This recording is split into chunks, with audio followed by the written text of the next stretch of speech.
Anna and James were childhood sweethearts who got married before James had to go to war in World War II. They had a simple and intimate wedding with only their parents and closest friends as witnesses. They then spent a week in a cottage by the lake where they were happy and blissful. They made love, cuddled, talked, read, walked, swam, and watched the stars. They felt like they were in heaven, and they wished they could stay there forever. But they knew they couldn't. They knew they had to face reality soon. They knew they had to say goodbye. They packed their bags and drove back to town. They stopped at the train station, where James had to board the train that would take him to the army base. They held hands and looked at each other with love and sadness in their eyes. James gave Anna a necklace with a locket that contained their picture. He put it around her neck and kissed it. He told her to write to him every day, and he would do the same. He told her he loved her, and he would be back soon. He boarded the train and waved at her from the window. She waved back at him from the platform. The train started moving, and they kept waving until they couldn't see each other anymore. Anna felt a tear roll down her cheek as she watched the train disappear into the distance. She touched the locket on her chest and whispered his name. She then turned around and walked away from the station. She went back home and resumed her life as best as she could.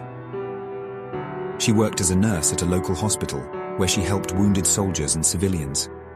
She also volunteered at a charity organization that supported war efforts. She tried to keep herself busy and useful, but she also missed James terribly. She wrote to him every day, as she had promised. She told him everything that happened to her work, her family, her friends, her hobbies, her feelings. She also asked him everything that happened to him, his battles, his comrades, his enemies, his injuries, his feelings. She poured out her here. Anna received a letter from James, who told her that he was wounded in the last battle, but he was alive and he would come home soon. She wrote him a letter back, telling him that she loved him and she would wait for him. She then waited for his phone call, but it never came.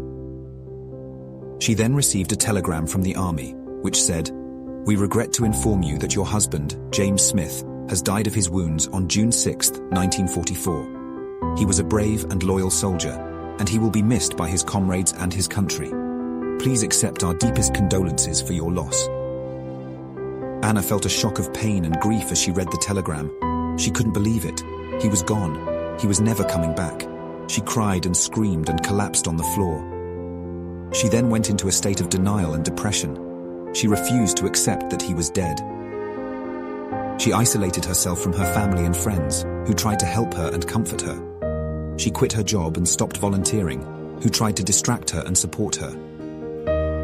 She lost her interest and joy in life, who tried to heal her and inspire her. She wasted away in her sorrow and despair, who tried to kill her and end her. She died of a broken heart, who tried to reunite her and him.